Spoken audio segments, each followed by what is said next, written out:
Të hënën, seancën e kaluar, keni shkelur rënd rregulloren sepse më keni mohuar të drejtën e fjalës. Më mohuar të drejtën e fjalës për një arsye shumë të thjeshtë. Sepse do flisja në këtë parlament ku të gjithë heshtni dhe bëni sikur nuk shikoni, po jo vetëm kaq, po dhe i sulmoni ata të rinj dhe të reja që kanë dalë të protestojnë kundër jush, kundër këtij parlamenti, kundër vjedhjeve, kundër abuzimeve. Dhe jo vetëm që nuk i dëgjoni, jo vetëm nuk i respektoni, jo vetëm nuk i mbështesni, por dhe i sulmoni. Nazist, serb, grek, rus i quani. Dije ju quat edhe policin që t'i ndalonit. Ky është një turp i vërtet. Nuk e blokoni dot parlamentin për interesin tuaj. Duhet jepni llogari. Duhet të jepni llogari ndaj qytetarëve, për abuzimet, për vjedhjet. Nuk vazhdohet kështu. Tani, ka një nen kjo rregullore, zonja nënkryetare, nëse dini të lexoni. Seance përjavshme pyetje përgjigje me kryeministrin. Kemi bërë një kërkesë. E di që keni rënë dakord me njëri tjetrin që rregulloren ta shkelni si t'ju do qefi. Si për shumë gjëra të tjera. Si keni bërë për pronat, për çdo lloj abuzimi në këto 35 vjet. Po ka një rregullore drejt Qitamari. Kryeministri duhet të vi këtu të japi llogari.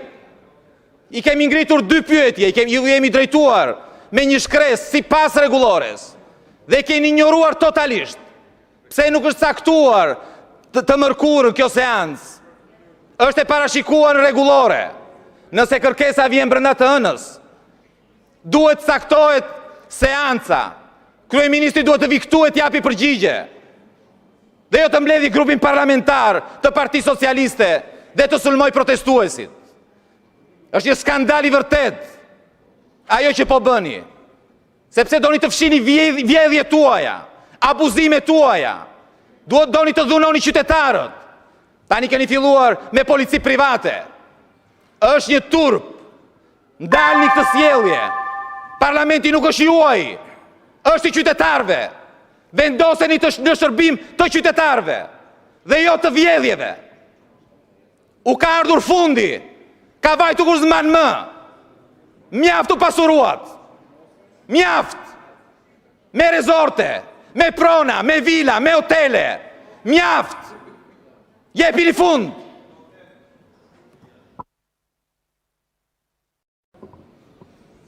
Zonja Zhuba, keni kërkuar fjalën në procedurë?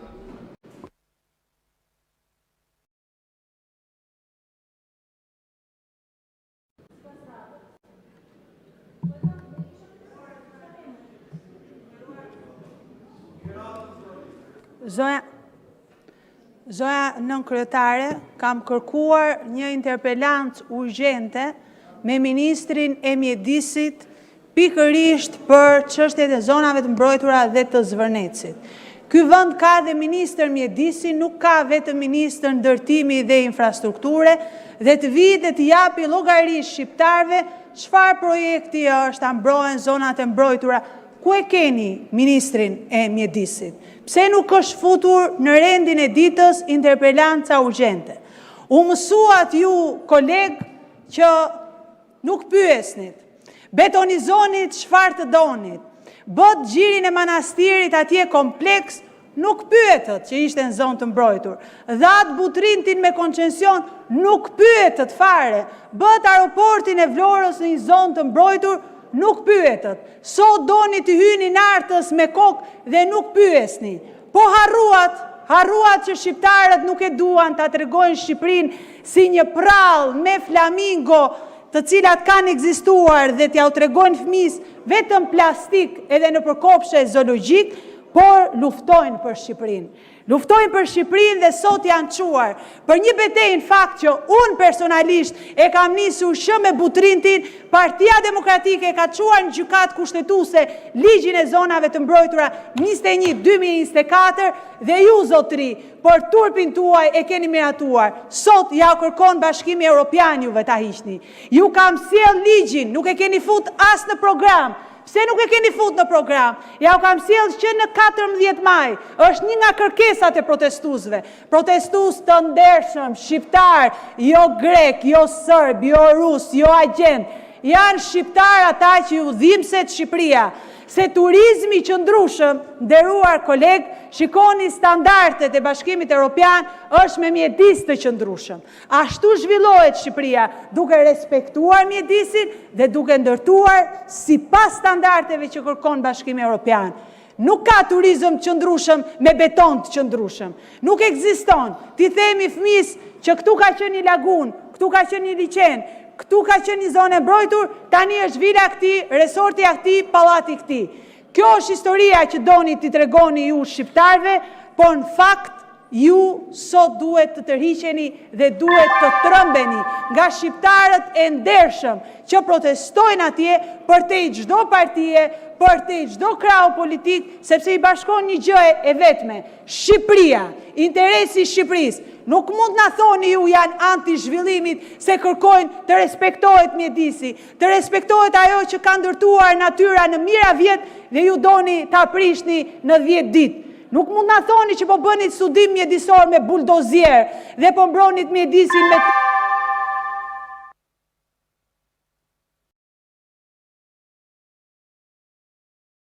Zonja Zhupa, ju e keni dorëzuar interpelancën tuaj, urgjente, dhe unë po ju lexoj vetëm pikën 2 të nenit 97. Interpelanca për çështje urgjente, si rregull, depozitohet në kuvend jo më vonë se ditë në hon në orën 2.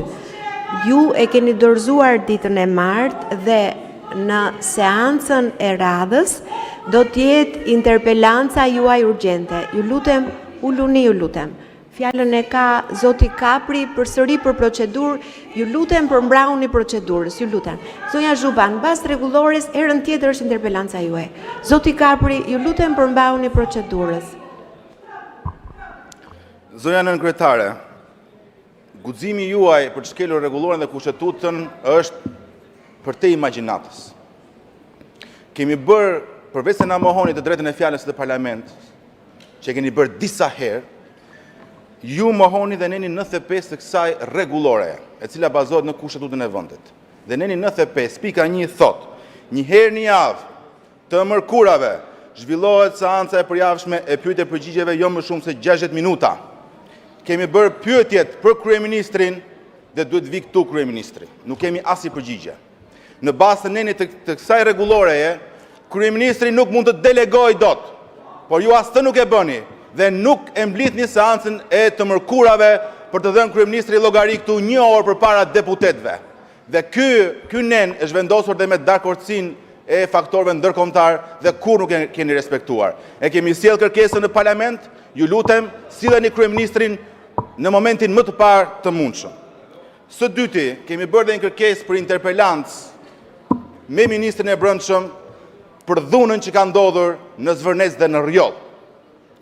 Tani, me që edhe ministri që nga në telefon dhe pas ka shumë të rëndësishme telefonatën, zoti minister, kryeministri deklaroi dje në median më të njohur ndërkombëtare, CNN, që jemi në një luftë hibride. Shqipëria është në sulm nga armiq që i njohim shumë mirë. Ministri drejton antiterrorin në Shqipëri. Dil jep llogarinë të vend se kush po e sulmon Shqipërinë. Zoti minister, në 1990, kur rinia e Shqipërisë mbushi rrugët e Tiranës, e ka mbush Tiranën me parulla Enver Hitler. Nuk guxoi Ramiz Alia t'i cilësoj shqiptarët nazist. Dhe këtë e bëri Edi Rama, zoti minister. Dhe dje, policia juaj, në mënyrë të palajmëruar, bllokoi bulevardin. Pse e bllokoi bulevardin? Pse i sulmoi protestuesit me ujë dhe me piper? Dhe nuk e mbajti dot atë gardh. Nuk e mbajti dot. Zoti minister, hoqi licencat e disa kompanive në Zvërnec, preket policinë e Vlorës, po në Rjoll nuk e pat dhunën e policisë private ju? Nuk e pat se si policia ka marrë zvarr nëna me fëmijë dhe grashtat zana, edhe kundër vendimeve të gjykatave? Prandaj, zoti minister, lejeni këto dopjo standarde, nëse ke guxim, jep dorëheqjen për provokimin që u bëre dje rinisë shqiptare, që s'ka pas guxim ta bëj as diktatori i fundit. I quajtë nazist, i keni quajtë grek, sërb, për turpin tuaj dhe kjo do të jetë fundi juaj. Jep dorëheqjen aty. Zoti Kapri, në lidhje me akuzën për shkeljet kushtetutës, në seancën e kaluar ka qenë seanca kushtuar qytetarëve. Edhe ju, edhe Zoti Shehaj, ju është thirrur emri në kohën që keni patur për diskutuar dhe nuk keni qenë prezent në sallë. Në lidhje me nuk ka procedurë në seancën kushtuar zgjedhësve, o Zoti Kapri, kemi diskutuar disa herë. Pika e dytë, keni dërguar një kërkesë për seancë pyetjesh e cila është planifikuar dhe do të zhvillohet në seancat pasardhëse. Kështu që ju lutem, kur akuzoni, kur akuzoni, mendoni që edhe ju e keni shkelur rregullore. Atëherë fjalën e ka zonja Tabaku për procedurë, ju lutem përmbahuni procedurës. Zonja drejtuese e seancës, faleminderit. Së pari unë kam dy çështje për procedurë për të ngritur. Së pari për protestën e djeshme, në fakt shumë të rinj, qytetar, njerëz me parti, pa parti u përballën me dhunën e qeverisë, me cilën protestues të Partisë Demokratike kanë 12 vite që përballen. Nuk ndjehem mirë kur shoh qytetarë shqiptar që përballen me këtë lloj dhune, po në fakt shërben edhe për të qerë pak fytyrën e kësaj propagandës e kësaj arrogancës që ka arritur limitet sot. Për çështjen e zvërnesit dhe të nartës unë do flas pak më vonë dhe për qëndrimin tim për një betejë gjatë Partisë Demokratike, por sot dua të ngrej dhe të kërkoj edhe si zëvendës kryetare e Komisionit Parlamentar Stabilizim Asociimit, po njëkohësisht edhe si kryetare e Komisionit Drejtave të Njeriut dhe mjeteve të informimit, transparencë për konferencën e 8 ndërqeveritare ndërmjet Shqipërisë dhe Komisionit Evropian. Ne nuk kemi asnjë informacion për detyrimet përmbyllëse, ne nuk kemi asnjë listë ligjesh që do diskutohen në parlament, ne nuk kemi absolutisht asnjë listë detyrimesh përmbyllëse për secilin prej kapitujve. Partia Demokratike nuk është numër këtu në parlament dhe të na thoni ky ligj është për integrimin, ky ligj nuk është për integrimin dhe hajde miratojeni. Ne duam një debat kombëtar për të gjitha detyrimet dhe ligjet që do kalojnë këtu në parlament. Ne duam transparencë, mbështesim të gjithë shqetësimet e shoqërisë civile, 30 organizatave që kanë ngritur dje për proces ligjor të hapur, për ligje që nuk duhet bëhen shpejt, që nuk duhet bëhen keq.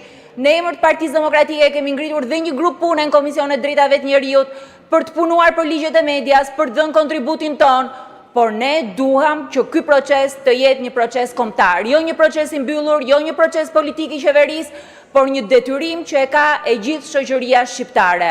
Jemi angazhuar me kohë për ta bërë këtë, kemi kërkuar në të gjitha instancat që kjo të ndodhi dhe të mos përsëritet ajo që ndodhi në shtatorin e shkuar.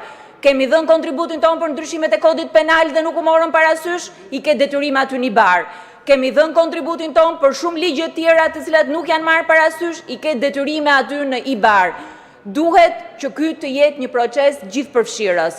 Në grup kapitullin e parë që është përgjegjës dhe komisioni që unë drejtoj, ne kemi kërkuar që në momentin e parë që të hapim një debat publik. Për median së pari, po njëkohësisht dhe për çështjet e tjera drejtave të njerëzit.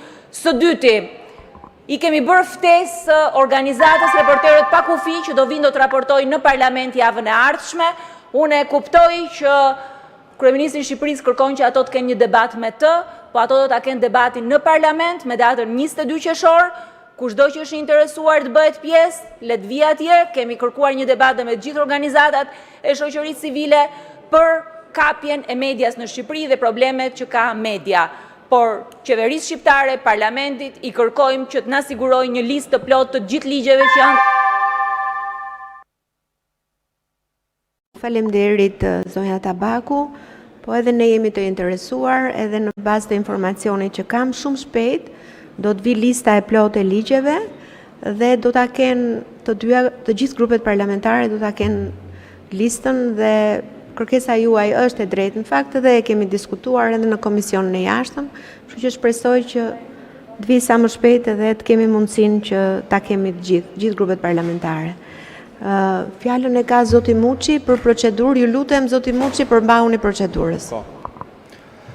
E nderuara zonja nënkryetare, rendi i ditës që ju sapo lexuat nuk i përket kësaj seance. Rendin e ditës së seancës së sotme e kanë vendosur tashmë ata të rinj dhe ato të reja të cilat kanë mbushur sheshet prej 4 ditësh dhe po protestojnë. Rendi i ditës së sotme është kërkesa për dorëheqjen e një qeverie të krimbur nga krimi e të kalbur nga korrupsioni. Rendi i ditës është kërkesa për shfuqizimin e ligjeve